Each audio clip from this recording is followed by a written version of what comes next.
Je vous présente un nouveau tutoriel sur Ciel Bâtiment 2015 sur le paramétrage de vos devis et de vos factures.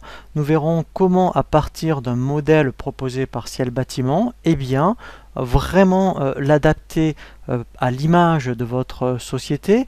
Nous verrons comment insérer le logo et le disposer, je dirais, à un endroit différent par rapport à celui qui est proposé par Ciel, comment insérer des champs supplémentaires, comment également aussi, par exemple, faire disparaître, je dirais, des zones qui ne vous sont pas utiles, je dirais, dans le devis. Il faut, dans un premier temps, pour pouvoir avoir accès, je dirais, au modèle des documents de vente, aller dans le menu utilitaire, paramétrage édition. Ici, donc, nous allons choisir effectivement dans les ventes déjà les devis. Alors, c'est vrai que malheureusement, tout ce que vous allez faire dans un devis, il faudra après effectivement le refaire, je dirais, dans tous les documents de vente que vous utilisez, aussi bien tout ce qui est bon de commande, bon de livraison, facture, même facture d'acompte. Donc, alors, c'est vrai qu'après, quand vous avez je dirais, l'expérience avec les devis, après ça va quand même relativement vite de faire la même chose sur tous vos documents de vente. Alors, ici, vous avez tous les modèles qui sont proposés par Ciel. Donc moi je vais prendre par exemple le modèle sans fourniture. Donc là je fais valider. Donc là je vais vraiment avoir la main sur le modèle. Voilà. Alors, première chose déjà, on va voir comment redisposer l'entête de votre document de vente. Alors déjà, vous voyez, je vais agrandir ici la zone logo. Par exemple, si le logo vous le voulez, par exemple à droite, voilà.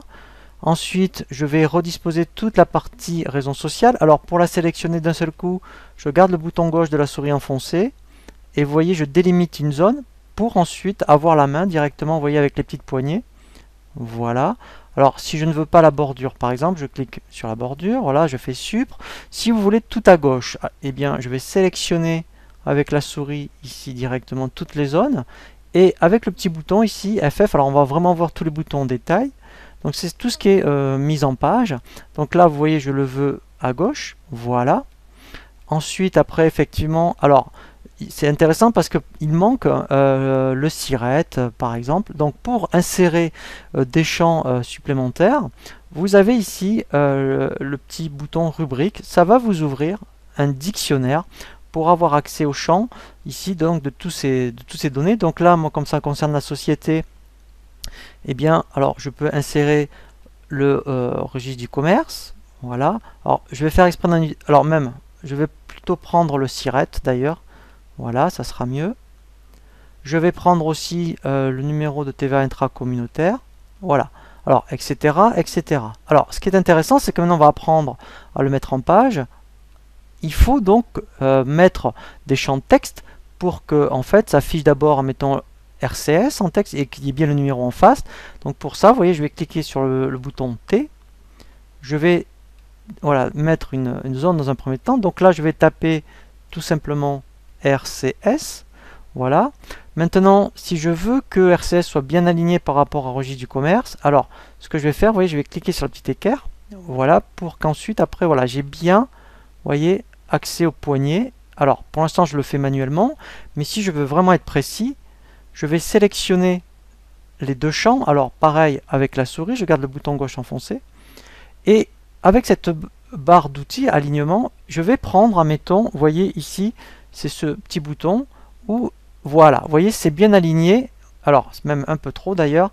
J'aurais dû peut-être faire, voilà, un petit espace. Voilà. Ensuite, pareil pour le siret.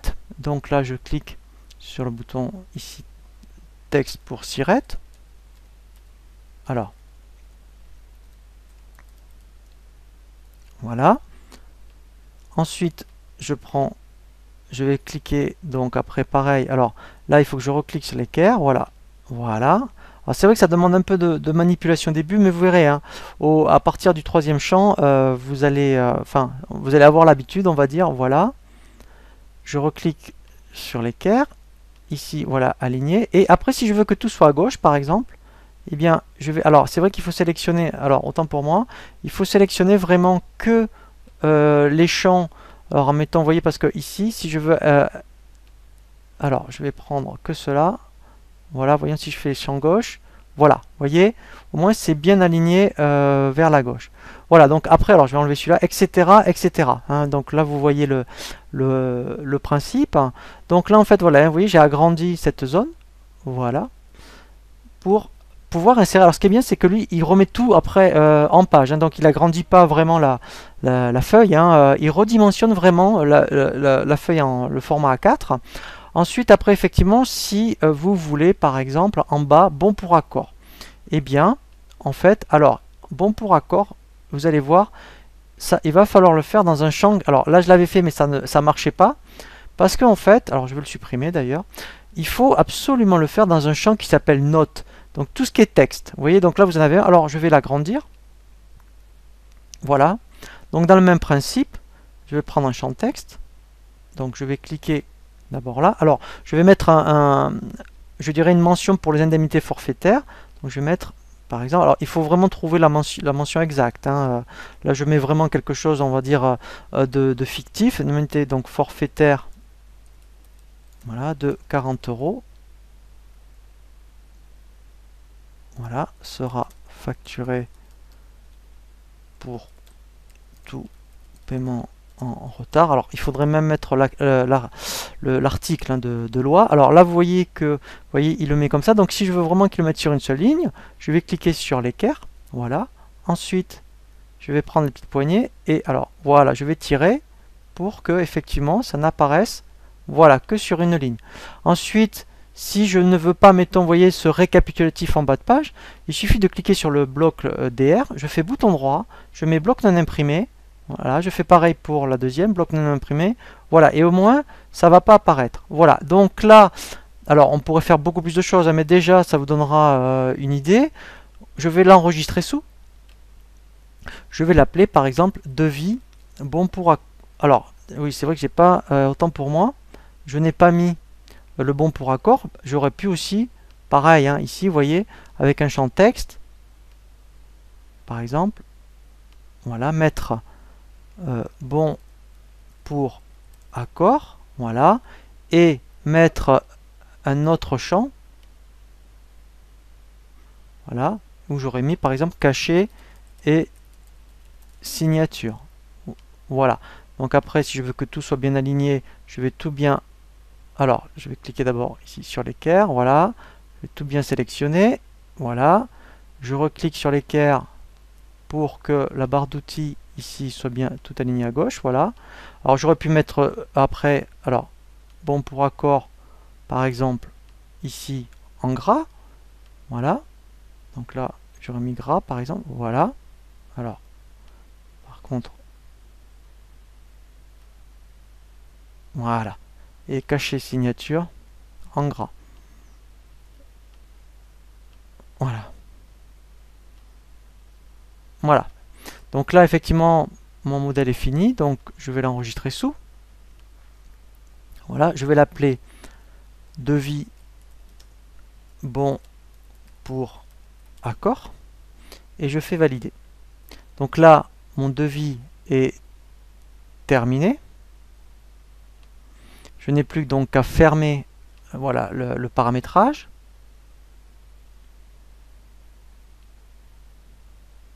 Voilà. Donc maintenant, si on regarde comment ça se présente, dans un devis, si je fais un aperçu, donc je vais prendre, mettons, ici, voilà, je fais imprimer. Je prends, donc il va se rajouter à la fin, vous voyez, le bon pour accord. Voilà.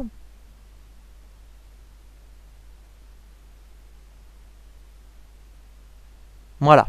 Et là, vous voyez, on a une nouvelle présentation. Voilà. Et en bas, voilà, vous voyez, j'ai bien, voilà, donc toutes les mentions que j'ai rajoutées. Alors après, ce qui est intéressant également, c'est de rajouter ce qu'on appelle des lettres types. Alors, les lettres types, au moins, si vous en rajoutez, eh bien, vous aurez, je dirais, un courrier d'accompagnement. Donc, ici, vous voyez, vous avez initialisation lettre type. Alors, là, je suis dans un dossier où c'est déjà créé, mais sinon, on fait créer. Et vous tapez, alors là, mettons, vous pourriez mettre lettre en tête, mettons, accord de vie, par exemple. Voilà, donc là, voilà, vous dites que, parce qu'en plus, on peut en faire aussi bien, vous savez, pour les devis, les commandes, les factures. Donc là, vous tapez vraiment tout votre texte. Voilà, alors on peut faire aussi ce qu'on appelle du publipostage, hein. Donc quand vous tapez du texte, après vous pouvez très bien, si vous voulez pas mettre monsieur, madame, qui mettent, admettons, la civilité tout seul du client, hein, et bien après vous mettez d'abord, vous voyez, vous faites la civilité, comme ça en fonction du devis, et bien il mettra madame, monsieur, vous voyez, avec le nom du client, etc., etc., voilà. Donc après vous tapez votre texte, voilà, et après vous validez. Donc en fait, pour vous montrer quand il y en a un qui est déjà fait, vous voyez, mettons si je prends celui-ci, donc, eh bien, vous voyez, si on fait modifier par exemple, voilà, donc là c'est vraiment un courrier, une en-tête type, mais ce qui est intéressant, c'est que lorsque vous faites un devis, vous pouvez automatiquement lui dire que, alors quand on va, mettons, dans ligne, après, alors je vais me mettre en plein écran, voilà, après, alors c'est dans le pied, pardon, voilà, ici vous avez deux boutons. Le premier bouton, c'est pour insérer une en-tête. Donc là, après, effectivement, eh ben, on peut insérer, vous voyez, on va chercher dans le catalogue. Donc là, il ne montre que des en-têtes pour les devis. Donc quand on a une facture, il montre pareil que des en-têtes pour les factures. Donc je vais prendre le premier. Voilà, et là au moins c'est fait. Donc là, je valide. Et là, moi, ce qui est intéressant, c'est que quand je vais imprimer, eh bien, avant d'avoir le devis, alors quel que soit d'ailleurs le devis, le modèle, je reprends bon pour accord. Eh bien, je vais d'abord avoir mon en-tête et après mon devis. Voilà. Vous voyez, ici, eh bien, j'ai bien mon en-tête. Voilà. Et après, si je fais page 2, voilà, j'ai bien mon devis. Donc ça, c'est vraiment très très intéressant. Justement, en plus, c'est quand même relativement simple à faire. Et au moins, ben, c'est vrai que commercialement, c'est, je dirais, beaucoup mieux effectivement de toujours joindre un courrier d'accompagnement avec soit un devis, une facture, en tout cas quel que soit je dirais le document de vente, de mettre toujours un courrier d'accompagnement.